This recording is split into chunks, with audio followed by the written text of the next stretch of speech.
જોઈશું સમાચાર વિસ્તારથી। સુરત મહાનગરપાલિકા અને સ્લમ ક્લિયરન્સ બોર્ડ દ્વારા મોટી કાર્યવાહી શરૂ કરવામાં આવી હતી। સચિન કંસાર વિસ્તારની અંદર જેટલા પણ જર્જરિત ગુજરાત હાઉસિંગ બોર્ડના આવાસો છે ત્યાં આગળ મોટે પાયે કામગીરી શરૂ કરવામાં આવી હતી। સ્લમ ક્લિયરન્સ બોર્ડના અધિકારીઓ અને સુરત મહાનગરપાલિકાની ટીમ આવાસના પાણી વીજના કનેક્શન કાપવા માટે પહોંચી હતી।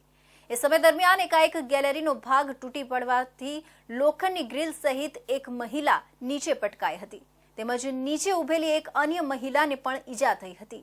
સચિન કંસાળ વિસ્તારમાં સ્લમ ક્લિયરન્સ બોર્ડ ડીજીવીસીએલ અને મહાનગરપાલિકાની ટીમ વીજ કનેક્શન અને પાણી પુરવઠો કાપવા માટે પહોંચી હતી।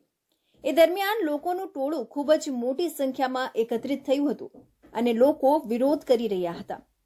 એ દરમિયાન કેટલાક લોકો એક મકાનની ગેલેરીમાં ઊભા હતા ત્યારે અચાનક જ ગેલેરીનો એક ભાગ તૂટી પડતા લોખંડની ગ્રીલ સહિત એક મહિલા ગેલેરીમાંથી નીચે પટકાઈ હતી। જો કે આ દરમિયાન નીચે ઉભેલી અન્ય એક મહિલા પર પડતા તેને પણ ઈજા થઈ હતી। સ્લમ ક્લિયરન્સ બોર્ડ દ્વારા ગુજરાત હાઉસિંગ બોર્ડના કુલ 171 બ્લોકને નોટિસ પાઠવવામાં આવી છે। આવાસો ખૂબ જ જર્જરિત સ્થિતિમાં હોવાનું માલુમ પડ્યું છે।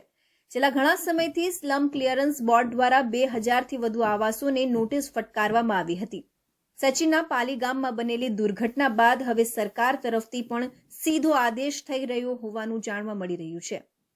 2018માં 44 જેટલા બ્લોક જર્જરિત હોવાના કારણે તોડી પાડવામાં આવ્યા હતા। જો કે હમણાં 171 બ્લોકમાં લોકો વસવાટ કરી રહ્યા છે। કેટલાક ભાડેથી આપવામાં આવ્યા છે તો કેટલાક બંધ હોવાનું પણ જાણવા મળ્યું છે। સચિન પાલી ગામમાં બનેલી દુર્ઘટના બાદ હવે અધિકારીઓ પણ કાર્યવાહી કરવામાં પાછી પાની કરી રહ્યા નથી। ગુજરાત હાઉસિંગ બોર્ડના 30થી 35 વર્ષ જૂના આવાસોની સ્થિતિ હાલ ખૂબ જ જર્જરિત છે। આવાસ ધારાશાયી થાય તો અનેક લોકોના જીવ જાય એવી પણ શક્યતા છે।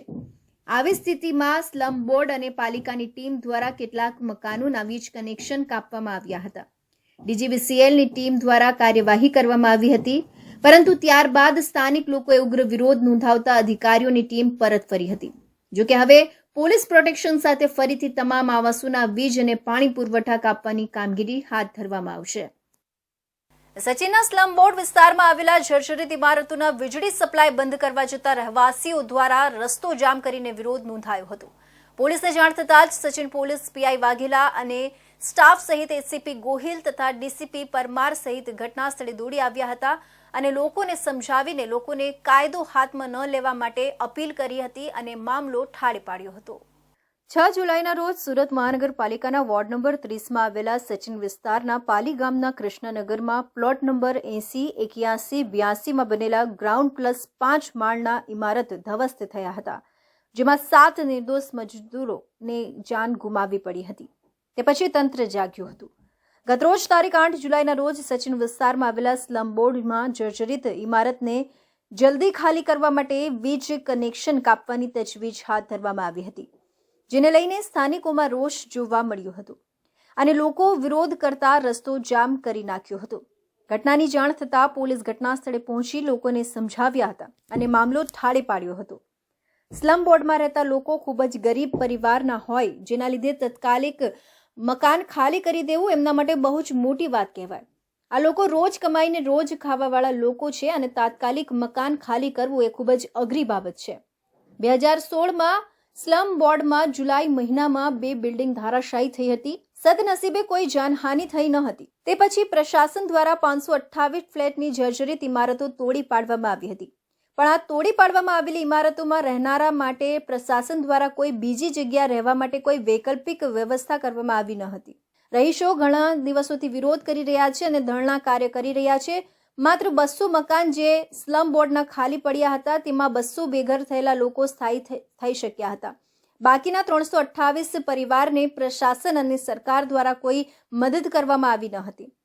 આજે પ્રશાસન 170 બ્લોક એટલે કે બિલ્ડિંગમાં જેમાં 2104 મકાનો છે તે પૂરી જર્જરિત હાલતમાં છે અને ક્યારે કોઈ દુર્ઘટના થાય તે નક્કી નથી। સુરત મહાનગરપાલિકા અને પ્રશાસન આ જગ્યા ખાલી કરાવવા માટે નોટિસો પણ આપી છે બસ રહેવાસીઓ ખાલી કરવા તૈયાર નથી। તેઓની માંગણી છે કે સરકાર પ્રશાસન તેઓને જ્યાં સુધી રિનોવેશન થાય છે ત્યાં સુધી નવું મકાન નહીં મળશે ત્યાં સુધી કોઈ બીજી જગ્યાએ વૈકલ્પિક સુવિધા રહેવા માટે કરવામાં આવે અથવા એમને કોઈ બીજી જગ્યાએ ભાડેથી રહેવું હોય તો તેનું ભાડું આપવામાં આવે તો જ તેઓ પોતાનું મકાન ખાલી કરશે. ચોમાસા પહેલા અલગ અલગ ઝોન પ્રમાણે પ્રી મોન્સૂન કામગીરીની પણ બેઠક થતી હોય છે. મ્યુનિસિપલ કમિશનર દ્વારા સમીક્ષા બેઠકો પણ કરવામાં આવે છે, પરંતુ માત્ર અધિકારીઓ કાગળ પર જ કામગીરી બતાવતા હોય તેવું ફલિત થઈ રહ્યું છે. વરસાદ થતાની સાથે દર વર્ષની માફક આ વર્ષે પણ એવી જ સ્થિતિ જોવા મળી રહી છે. ક્યાંક રસ્તાઓમાં ખાડા દેખાઈ રહ્યા છે તો સતત ભૂવા પડવાની ઘટના સમગ્ર ઝોનમાં બની રહી છે. પાલિકા દ્વારા નક્કર યોગ્ય કામગીરી ન થતી હોવાના કારણે લોકોની સમસ્યા સતત વધી રહી છે. સુરતના વરાછાથી સ્ટેશન તરફ જવાનો આ સૌથી વ્યસ્ત માર્ગ છે. રોજના લાખોની સંખ્યામાં વાહનોની અવરજવર અહીં જોવા મળતી હોય છે. ચોમાસા દરમિયાન અહીં પાણી ભરાવાના દ્રશ્યો સામે આવતા જ હોય છે, પરંતુ ભૂવા પડવાની ઘટના પણ હવે વધી રહી છે. સૂર્યપુર ગરનાળાની નજીક જ ભૂવો પડવાના કારણે સવારે વરાછા વિસ્તારથી સ્ટેશન તરફ જવા માટે વાહન ચાલકોને ભારે મુશ્કેલી પડી હતી. ભૂવાને લીધે ટ્રાફિક જામની સમસ્યા પણ સર્જાઈ હતી. ટ્રાફિક વિભાગના જવાનો દ્વારા તત્કાલ ટ્રાફિક નિયમન કરવા માટેની કામગીરી શરૂ કરવાની ફરજ પડી હતી. સૂર્યપુર ગરનાળું ખાંડ બજાર એ ગરનાળા પરથી નીચે જે મોટી ડ્રેનેજ લાઈનો થાય છે તો ત્યાં મોટી ગ્રીલો નાખીને ફિટ કરેલું છે, પણ એ એક દિવસ રિપેર થાય અને 3 દિવસ ખરાબ હોય છે. કેવી તકલીફ પડી રહી છે એ આપ જોઈ જ શકો છો કે જે સૂર્યપુર ગરનાળાથી લઈ અને જે બ્રિજ સુધીનો ટ્રાફિક સર્જાયો છે. કેટલા સમયથી આ પ્રોબ્લેમ છે? આ રોજની સમસ્યા છે એવું કેવું હોય તો કહી શકાય, કારણ કે ત્યાં અત્યારે પણ એટલા બધા ખાડાઓ પડેલા છે કે એનો કોઈ હલ જ નથી. શું માંગ છે? પ્રોપર રિપેર થવું જોઈએ. જ્યારે પબ્લિકની કોઈ પણ વસ્તુ કંઈ પણ જરાક મિસ્ટેક થાય છે ત્યારે એસએમસી માટે મોટી તબાહી લઈને પબ્લિક ઉપર ચડી બેસે છે, અને આ પોતે રિપેર કરે છે તો કેવું રિપેર કરે છે કે બીજે જ દિવસે ખરાબ હોય છે. સ્થાનિક રહીશ નરેન્દ્રભાઈએ જણાવ્યું કે ખાંડ બજાર સૂર્યપુર ગરનાળા પાસે ભૂવો પડવાની ઘટના બની છે. થોડા દિવસો પહેલા પણ અહીં પાલિકાની ટીમ દ્વારા રિપેરિંગની કામગીરી કરી હતી, પરંતુ ફરીથી એની એ જ સ્થિતિ અહીં જોવા મળે છે. આ સ્થળની વાત એ છે કે જ્યારે કોઈ વ્યક્તિ દ્વારા કોઈ ભૂલ થઈ હોય તો કોર્પોરેશનના અધિકારીઓ સુરા થઈ જતા હોય છે અને એક્શન લેવાના શરૂ કરી દે છે, પરંતુ જ્યારે કોર્પોરેશનના જ કર્મચારીઓ રિપેરિંગની કામગીરી કરવા છતાં પણ વારંવાર ભૂવો પડતો રહેતો, તેને માટે કેમ સખ્તાઈથી કોઈ પગલાં લેવાતા નથી? હું છેલ્લા ઘણા દિવસોથી જોઉં છું કે અહીં રિપેરિંગનું કામ કરે છે અને ફરીથી આ જ પ્રકારની સ્થિતિ ઊભી થઈ જાય છે. વાહન ચાલકો પણ ટ્રાફિક જામના કારણે પરેશાન થઈ જાય છે. પાલિકાએ નક્કર કામગીરી કરવી જરૂરી છે. સુરત શહેરના યોગી ચોક, ઉત્તરાણ, સરથાણા, વરાછા, કતારગામ, અડાજણ સહિતના વિસ્તારોમાં ખૂબ જ મોટા પ્રમાણમાં બોગસ કોલેજો અને સ્ટડી સેન્ટરો ધમધમી રહ્યા છે. વીર નર્મદ દક્ષિણ ગુજરાત યુનિવર્સિટીના પૂર્વ સેનેટ સભ્ય ભાવેશ રબારીએ VNSDU અને ગુજરાત સરકારને બોગસ સ્ટડી સેન્ટરો સામે કાર્યવાહી કરવા રજૂઆત કરી હતી. ખાસ સુરત શહેરના યોગી ચોક વિસ્તારમાં આવેલી creative design and multimedia institute નામના સ્ટડી સેન્ટર અંગે ફરિયાદ કરવામાં આવી હતી. ફરિયાદના આધારે યુનિવર્સિટી તરફથી તપાસ કમિટીની રચના કરવામાં આવી છે. આરોપ અંગે હવે તપાસ કમિટીના 3 સભ્યો આ મામલે તપાસ કરશે. પૂર્વ સેનેટ સભ્ય ભાવેશ રબારી દ્વારા વીર નર્મદ દક્ષિણ ગુજરાત યુનિવર્સિટીના વાઇસ ચાન્સેલરને એક પત્ર લખી ફરિયાદ કરી હતી કે ગત તારીખ 7 જુલાઈ 2024ના રોજ રાત્રિના 11 કલાકે શિવાય ટ્રાવેલ્સ બસ નંબર GJ14Z4590ની 2 બસોમાં 100 જેટલા વિદ્યાર્થીને ગાંધીનગર ખાતે સ્વર્ણિમ સ્ટાર્ટઅપ એન્ડ ઇનોવેશન યુનિવર્સિટી SSICમાં લઈ જવામાં આવ્યા છે. 8 જુલાઈથી તારીખ 10 જુલાઈ સુધી આ તમામ વિદ્યાર્થીઓની પરીક્ષા આ પ્રાઇવેટ યુનિવર્સિટી દ્વારા લેવામાં આવશે. આ બોગસ સ્ટડી સેન્ટરો ચલાવવાનું સમગ્ર કૌભાંડ સુરત શહેરમાં ઘણા વર્ષોથી ચાલી રહ્યું છે, જે અંગે યુનિવર્સિટીને તપાસ કરવી જોઈએ. યોગી ચોકની અંદર ક્રિએટિવ ઇન્સ્ટિટ્યૂટ કે જે માત્ર ટ્યુશન ક્લાસીસ ધરાવે છે, પરંતુ છેલ્લા ઘણા વર્ષોથી આ ટ્યુશન ક્લાસીસની અંદર બોગસ કોલેજ ચાલી રહી છે, અને એની રજૂઆત છેલ્લા 2-3 વર્ષથી હું યુનિવર્સિટીને કરતો આવ્યો છું. યુનિવર્સિટી એના માટે એક તપાસ કમિટી પણ બનાવી છે, પરંતુ તપાસ કમિટી કોઈ કાર્યવાહી જ નથી કરતી. અને એને સુરતની અંદર આ એક નહીં, આવી અનેક લગભગ 30થી 35 જેટલી આવી બોગસ કોલેજો જે ટ્યુશન ક્લાસીસની અંદર બોગસ ડિગ્રીઓ પણ આપે છે, આ બધા નામ ખબર હોવા છતાં યુનિવર્સિટી કોઈ સામે પોલીસ ફરિયાદ નથી કરતી. ભાવેશ રબારીએ જણાવ્યું હતું કે શહેરમાં BCA, BBA, MBA, BSc, IT અને ડિપ્લોમા એન્જિનિયરિંગના કોર્સમાં ખૂબ જ મોટા પ્રમાણમાં બોગસ પ્રવેશ આપતી ક્રિએટિવ સનરાઈઝ અને અન્ય બોગસ સ્ટડી સેન્ટરો ખાનગી યુનિવર્સિટીમાં વિદ્યાર્થીઓની પરીક્ષા અપાવડાવે છે. આવા બોગસ સ્ટડી સેન્ટરો સામે તાત્કાલિક કડક કાર્યવાહી કરવી જોઈએ. આ સ્ટડી સેન્ટરોમાં બોગસ ડિગ્રી બનાવી આપવાના બનાવો પણ અનેક વખત સામે આવ્યા છે, પરંતુ યુનિવર્સિટી દ્વારા એક પણ કેસમાં પોલીસ ફરિયાદ કરવામાં આવી નથી. આવા બોગસ સ્ટડી સેન્ટરોમાં ડિગ્રી મેળવી વિદ્યાર્થીઓ આગળ અભ્યાસ માટે વિદેશ જાય કે નોકરી મેળવે તો પાછળથી વિદ્યાર્થીઓ તેમજ વાલીઓને ખૂબ જ મુશ્કેલીનો સામનો કરવો પડે છે. સુરતમાં એક સનસનીખેજ હત્યા પ્રેમ લગ્નના 7 વર્ષ બાદ થઈ હોવાનું સામે આવ્યું છે. પતિએ ચારિત્ર્યની શંકા રાખીને હત્યા કરી સિમેન્ટ કોન્ક્રીટનું થર કરી પત્નીની લાશ પ્લાસ્ટિક ડ્રમમાં પેક કરી હતી. ત્યારબાદ તેને ભાણોદરા ગામની સીમમાં સચિનથી ડિંડોલી તરફ જવાના રોડની સાઈડમાં ફેંકી હતી. ત્યારબાદ આ મર્ડર મિસ્ટ્રીમાં પોલીસે સીસીટીવી ફંફોસીને તથા ડ્રમના બેચ નંબરના આધારે આરોપીના ઘર સુધી પહોંચી હતી. જોકે આરોપીએ પોલીસને પણ ગોળ ગોળ વાતોમાં ફેરવીને લગભગ બચી જ જાત, પરંતુ તેની 5 વર્ષની દીકરીએ ભાંડો ફોડી દીધો હતો. તેની મમ્મી 5 દિવસથી ઘરે ન આવી હોવાનું કહેતા સમગ્ર બનાવનો પર્દાફાશ થયો હતો. આરોપી બાઇક પર ડ્રમ લઈને જતો સીસીટીવીમાં કેદ થયો હતો. સુરતમાં ભાણોદરા ગામની સીમમાં સચિનથી ડિંડોલી તરફ જવાના રોડની સાઈડમાં ડ્રમમાં પેક કરીને ફેંકી દેવાયેલી મહિલાની હત્યાનો ભેદ ઉકેલાયો છે. મહિલાની ઓળખ કરવાની સાથે હત્યાનો ભેદ ઉકેલી ભેસ્તાન પોલીસે આરોપી એવા પતિની ધરપકડ પણ કરી છે. તેઓ વચ્ચે છેલ્લા કેટલાક સમયથી મનમેળ ન હતો અને મૃતકના ચારિત્ર્ય અંગે શંકા રાખી પત્નીને મોતને ઘાટ ઉતાર્યાની ચોંકાવનારી કબૂલાત કરી છે. આ સાથે જ 2 દિવસ આ ડ્રમને ઘટના સ્થળે રાખ્યા બાદ પતિ બાઇક પર મૂકીને ફેંકવા જતો સીસીટીવીમાં કેદ થઈ ગયો હતો. આ સાથે જ્યારે પોલીસ ડ્રમના નંબરના આધારે આરોપીના ઘરે પહોંચી ત્યારે પત્ની બહાર ગઈ છે કહી પોલીસને ગોળ ગોળ ફેરવી, પરંતુ 5 વર્ષની પુત્રીએ ભાંડો ફોડી નાખ્યો હતો. ગભેડીના ભંગારવાળાની પૂછપરછના આધારે પોલીસે સીસીટીવી ફૂટેજ ચેક કરતી સંજય કરમશી પટેલના ઘરે પહોંચી હતી. પોલીસે સંજયની પૂછપરછ કરતા પત્ની બહાર ગઈ હોવાનું જણાવી ગોળ ગોળ વાત કરી રહ્યો હતો.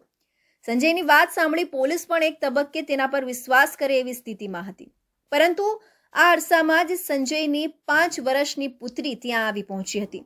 પુત્રીએ તુરંત જ મમ્મી 4-5 દિવસથી ઘરે આવ્યા નથી, બહાર ગઈ છે એવું કહેતા પોલીસ ચોંકી ગઈ હતી અને તુરંત જ ધર્મિષ્ઠાએ જે કપડાં પહેર્યા હતા તે બતાવતા તુરંત જ મમ્મીના કપડાં હોવાની કબૂલાત કરતા સંજયનો ભાંડો ફૂટી ગયો હતો. પોલીસે સીસીટીવી ચેક કરતા પોલીસે સચિન જીઆઈડીસીના કનકપુર કંસાળ રોડ સ્થિત ગોકુલધામ સોસાયટીના ઘર નંબર A306 માં રહેતા સંજય કરમશી પટેલની પૂછપરછ કરી. શરૂઆતમાં ગોળ ગોળ વાત કરી, પરંતુ કડકાઈથી તપાસ કરતા આરોપી પતિએ કબૂલાત કરી કે 7 વર્ષ અગાઉ 42 વર્ષીય ધર્મિષ્ઠા કાંતિભાઈ ચૌહાણ સાથે પ્રેમ લગ્ન કર્યા હતા અને સંતાનમાં એક પુત્ર અને પુત્રી છે. ઉલ્લેખનીય છે કે સંજયના ઘરની સામે તેની વિધવા સાળી રહે છે, પરંતુ ધર્મિષ્ઠાની હત્યાની ગંધ તેને પણ આવી ન હતી. બારડોલી તાલુકાના તેન ગામના રહીશો તાલુકા પંચાયત કચેરી ખાતે પહોંચ્યા હતા. તેન ગામે સરપંચના મનસ્વી વહીવટથી ત્રસ્ત થયેલા ગ્રામજનોએ ઉપસરપંચ સાથે તાલુકા વિકાસ અધિકારીને રજૂઆત કરવા પહોંચ્યા હતા. ઘણા સમયથી ગૌચર ફળિયામાં પાણી, ગટર સહિતની પ્રાથમિક સુવિધાના અભાવને કારણે રજૂઆત કરવા છતાં પણ સરપંચ દ્વારા કામો નહીં થતા હોવાની ફરિયાદ ઉઠી છે. બારડોલીના તેન ગામના ગૌચર ફળિયાના રહેવાસી છે. તેન ગ્રામ પંચાયત હસ્તક વોર્ડ નંબર 4માં ગૌચર ફળિયામાં છેલ્લા કેટલા સમયથી રોડ, રસ્તા, પાણી અને ગટરની અવ્યવસ્થાને લઈને રહીશો રજૂઆત કરતા આવ્યા હતા. ગૌચર ફળિયાની સમસ્યાને લઈને અનેકવાર રહીશોએ ગ્રામ પંચાયતના સરપંચને રજૂઆત કરી હતી, છતાં કામો નહીં થતા મોટી સંખ્યામાં રહીશો બારડોલી તાલુકા પંચાયત કચેરી ખાતે પહોંચ્યા હતા. મારા તેન ગૌચરમાં ઘણા વર્ષોથી 2 રસ્તા જે છે બહુ ખરાબ જર્જરિત હાલતમાં છે. વારંવાર રજૂઆત કરવા છતાં એનો કોઈ નિરાકરણ લાવવામાં આવ્યું નથી અને જે જાહેર શૌચાલય છે ત્યાં લગભગ 1-1.5 મહિનાથી પાણીની પ્રોબ્લેમ હોવાથી ત્યાં ગંદકીનો અભાવ પડે છે અને કેટલાક દિવસોથી ગટરનું પાણી જે ચોમાસામાં આવે, નીચા ઘરો હોય તે પાછળથી ગટરનું પાણી ઘરમાં સુધી આવી જાય છે અને સ્ટ્રીટ લાઇટો ઘણા સમયથી બંધ છે. વારંવાર પંચાયતમાં રજૂઆત કરવા છતાં અમારું કોઈ સાંભળવામાં આવતું નથી. એટલે આજે અમે બધા અહીંયા વિકાસ અધિકારી શ્રી ટીડીઓ બેનને અરજી આપવા આવેલ છે. મેડમે અમને બાંહેધરી આપવામાં આવી છે કે તમારું કામ અમે જલ્દી કરવામાં આવશે. મોટી સંખ્યામાં એકત્ર થયેલા ગૌચર ફળિયાના રહીશોએ તાલુકા પંચાયત કચેરી ખાતે પહોંચ્યા હતા અને તાલુકા વિકાસ અધિકારીને રજૂઆત કરી લેખિતમાં આવેદનપત્ર આપ્યું હતું. પ્રાથમિક સુવિધાના અભાવને કારણે રહીશો બારડોલી તાલુકા પંચાયત કચેરી પહોંચ્યા હતા. જો કે તાલુકા વિકાસ અધિકારીએ સમસ્યા અંગે ત્વરિત કાર્યવાહી કરવા પણ રહીશોને ધરપત આપવામાં આવી હતી. આજ રોજ 3 ગામના ગ્રામજનો, ગૌચર ફળિયાના રહીશો અને ગ્રામ પંચાયતના 7 સભ્યો અત્રે લેખિતમાં એક આવેદનપત્ર આપી ગયા છે, જેમાં સરપંચ અને સરપંચ પતિ કે જેઓ આ ફળિયાના કામો નથી થયા એ માટેના લેખિતમાં અમને આવેદન આપી ગયા છે. તો જે વિશે અમે તાત્કાલિક તપાસ કરાવીશું અને ક્યાં કોને ખૂટતી સુવિધાઓ છે અને કઈ રીતે પૂર્ણ થઈ શકે છે એ માટે અમે અમારા બધા તમામ પ્રયત્નો કરીશું. ગત દિવસોમાં યોજાયેલા 3 ગામ પંચાયતની ચૂંટણી સમયથી પંચાયતમાં 2 જૂથ બની ગયા હતા અને સરપંચ દ્વારા એક ચોક્કસ જૂથને ટાર્ગેટ કરીને ગામમાં વિકાસના કામો નહીં કરાઈ રહ્યા હોવાની પણ ફરિયાદો ઉઠી હતી. તો એન્જિનિયરિંગના છેલ્લા વર્ષમાં અભ્યાસ કરતા 3 વિદ્યાર્થીઓ શિવમ મૌર્ય, સંગમ મિશ્રા અને દિલજીત દ્વારા સુરતમાં ફ્યુચરિસ્ટિક કન્સેપ્ટ કેપ્સ્યુલ કાર બનાવવામાં આવી છે, જેમાં ટાયર અને સ્ટીયરિંગ જ નથી. તેમજ આ કાર સિંગલ ચાર્જમાં 80 કિલોમીટર ચાલે છે અને 35 કિલોમીટરની સ્પીડ દોડે છે. 65,000ના ખર્ચે વિદ્યાર્થીઓએ આ કાર તૈયાર કરી છે. માર્કેટમાં અલગ અલગ ડિઝાઇનની કાર આવતી હોય છે, પરંતુ ભવિષ્યમાં કારની ડિઝાઇન કેવી હશે તે વિચાર સાથે સુરતના 3 એન્જિનિયરના વિદ્યાર્થીઓએ માત્ર 3.5 મહિનામાં એક એવી કાર બનાવી દીધી છે જે અત્યાર સુધી ભારતમાં જોવા મળી નથી. આ ખાસ પ્રોજેક્ટ સુરતના 3 વિદ્યાર્થીઓ દ્વારા તૈયાર કરવામાં આવ્યો છે, જે ફ્યુચરિસ્ટિક કન્સેપ્ટ કેપ્સ્યુલ કાર પર આધારિત છે. આ સંપૂર્ણપણે ઇલેક્ટ્રિક વ્હીકલ છે. પર્યાવરણને ધ્યાનમાં રાખીને વિદ્યાર્થીઓ દ્વારા આ કાર બનાવવામાં આવી છે. આ કારની ડિઝાઇન તેને ખાસ બનાવે છે. આ કાર 35 કિલોમીટરની ઝડપે ચાલે છે. સિંગલ ચાર્જમાં 80 કિલોમીટર સુધી ચાલી શકે છે. આ કારમાં સ્ટીયરિંગ નથી. જો સ્ટીયરિંગ નથી તો આ કાર કઈ રીતે ચાલતી હશે? એવો સવાલ તમારા મગજમાં અવશ્ય ઉઠ્યો હશે. તો અમે આપને જણાવી દઈએ કે આ કાર જોયસ્ટિક અને મોબાઈલથી ચાલે છે. આવનાર દિવસોમાં આ એઆઈથી ઓપરેટ પણ થઈ શકશે. ફ્યુચરિસ્ટિક કન્સેપ્ટ કેપ્સ્યુલ કારમાં ક્યાંક પણ વ્હીકલ જોવા મળશે નહીં. 4 બાય 6 ફૂટની આ કાર છે, જેને જોઈ લોકો આશ્ચર્યમાં મુકાઈ જાય છે. આ કાર બનાવવા માટે વિદ્યાર્થીઓએ જરૂરી વસ્તુઓ ખરીદી છે, જ્યારે અન્ય વસ્તુઓ તેઓ સ્ક્રેપની દુકાનમાંથી લાવ્યા હતા. અંદાજિત 65,000ના ખર્ચે આ વિદ્યાર્થીઓએ આ કાર બનાવી છે. ડિઝાઇન સંપૂર્ણપણે ફ્યુચરિસ્ટિક દેખાશે. અવારનવાર સુરતના રસ્તા પર નવા રોબોટ બાઇકો, સ્કૂટરો તમે ફરતી જોઈ શકો, જે વગર એક સિંગલ પૈનામાં હોય કે કેપ્સ્યુલ જેવી કારો હોય. તમે આ વસ્તુ સોશિયલ મીડિયા અને અલગ અલગ ન્યૂઝ ચેનલોમાં જોઈ હશે.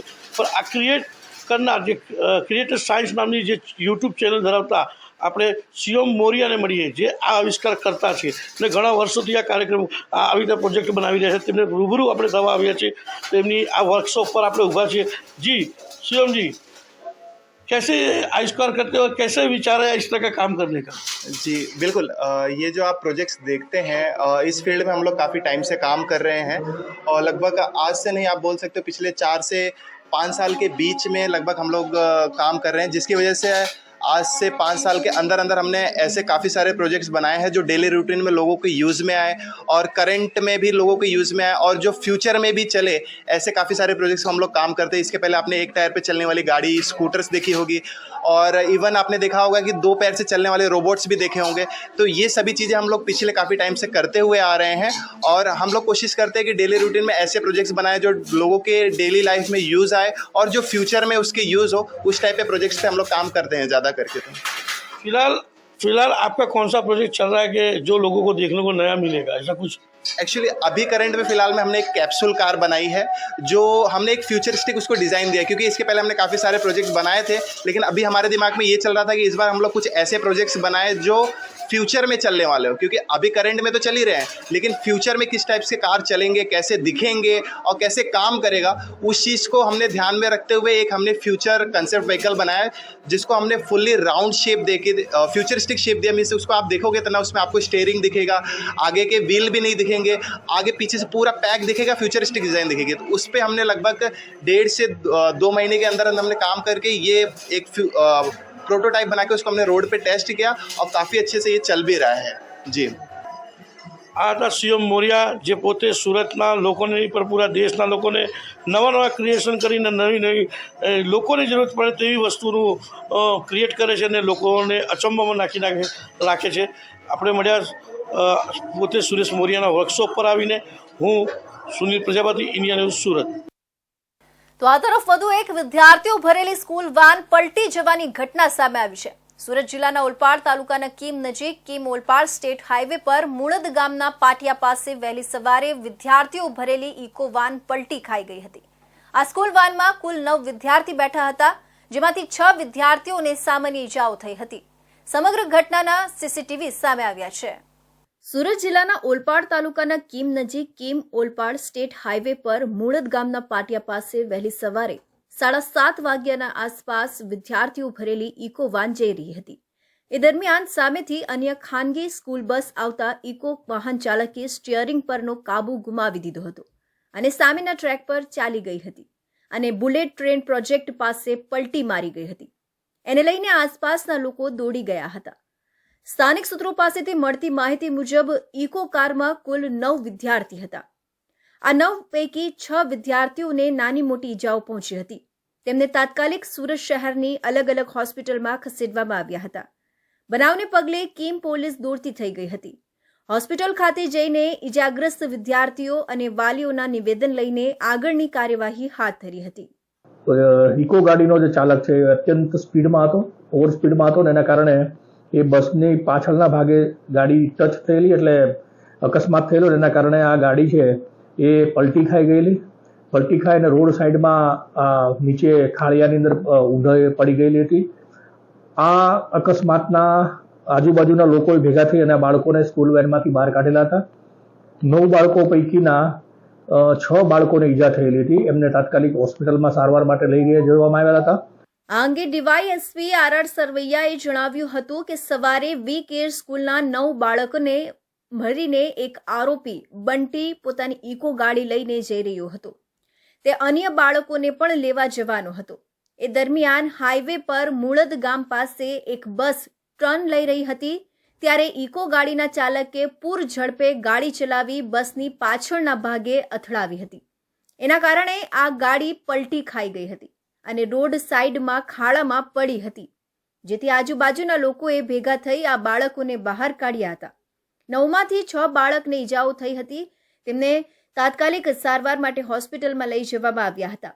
પોલીસને જાણ થતાં જ કામરેજ પોલીસ સ્ટેશનનો સ્ટાફ પણ ઘટના સ્થળે પહોંચ્યો હતો. 6 ઇજાગ્રસ્ત બાળકોમાંથી 2 બાળક અત્યારે સારવાર હેઠળ છે, જ્યારે 4 બાળક છે જેમને નાની મોટી ઇજાઓ થઈ છે. પ્રાથમિક સારવાર બાદ તેમને રજા આપવામાં આવી છે. સ્કૂલ વાનનો चालक बंटी शर्मा ની पुलिस द्वारा धरपकड़ करवामा આવી છે.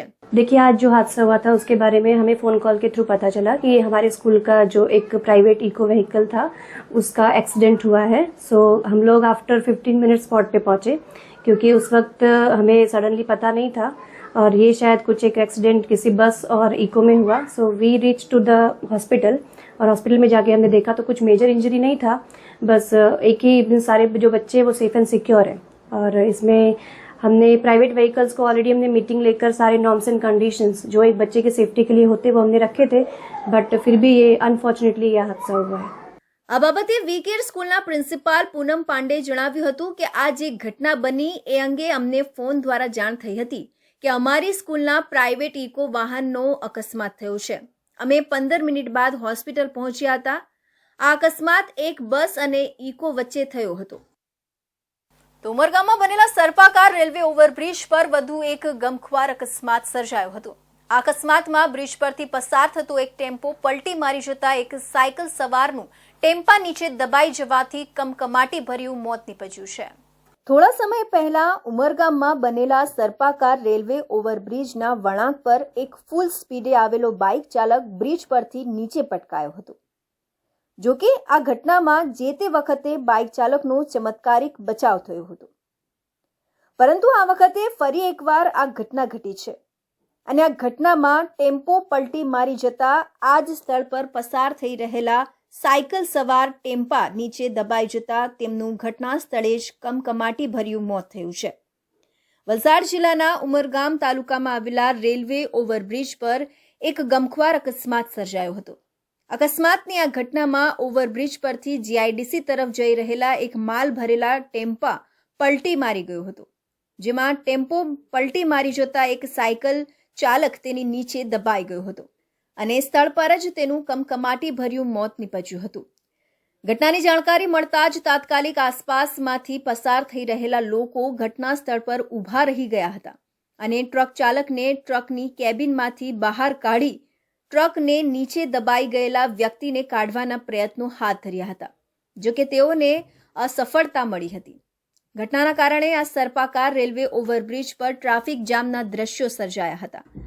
આ ઘટનાની જાણ પોલીસને થતાં પોલીસ ઘટના સ્થળે પહોંચી ક્રેન બોલાવી કલાકોની જહેમત બાદ સાયકલ સવારને બહાર કાઢી ઉમરગામ ગાંધીવાડી CHC હોસ્પિટલ ખાતે લઈ જવાયા હતા, જ્યાં ફરજ પરના ડોક્ટરે સાયકલ ચાલકને મૃત જાહેર કર્યો હતો. આ ઘટનાની ફરિયાદ અંકુશ મારુતિ ધનાવડે કરતા પોલીસે ટેમ્પો ચાલક વિરુદ્ધ ગુનો નોંધી આગળની વધુ તપાસ હાથ ધરી છે. વલસાડના મુકુંદ ઓવરબ્રિજ પાસે હાઈવે ક્રોસ કરી રહેલી મહિલાને કાર ચાલકે ઉડાવી દીધી હોવાની ઘટના સામે આવી છે. અકસ્માતની ઘટના હાઈવે નજીક લગાવેલા CCTV કેમેરામાં કેદ થઈ ગઈ હતી. વલસાડના મુકુંદ ઓવરબ્રિજ નજીક હાઈવે ક્રોસ કરતી વખતે કાર ચાલકે મહિલાને ટક્કર મારી હતી. ટક્કર લાગતા મહિલા હાઈવે પર પટકાતા તેઓ ગંભીર રીતે ઘાયલ થયા હતા. અકસ્માતની ઘટના બનતા જ રાહદારીઓ તેમજ વાહન ચાલકો ઇજાગ્રસ્ત મહિલાની મદદ માટે દોડી ગયા હતા અને તાત્કાલિક 108 એમ્બ્યુલન્સને જાણ કરી હતી. 108ની ટીમ ઘટના સ્થળે પહોંચી ઇજાગ્રસ્ત મહિલાને સારવાર અર્થે વલસાડની સિવિલ હોસ્પિટલમાં ખસેડવામાં આવી હતી, જ્યાં તેમનું ટૂંકી સારવાર બાદ મોત નીપજ્યું હતું. આ સમગ્ર બનાવ CCTV કેમેરામાં કેદ થઈ ગયો હતો. તો આ હતા સુરત બુલેટિનના મહત્વના સમાચાર. નવા સમાચાર સાથે ફરી મળીશું. ત્યાં સુધી જોતા રહેજો ઇન્ડિયા ન્યૂઝ ગુજરાત.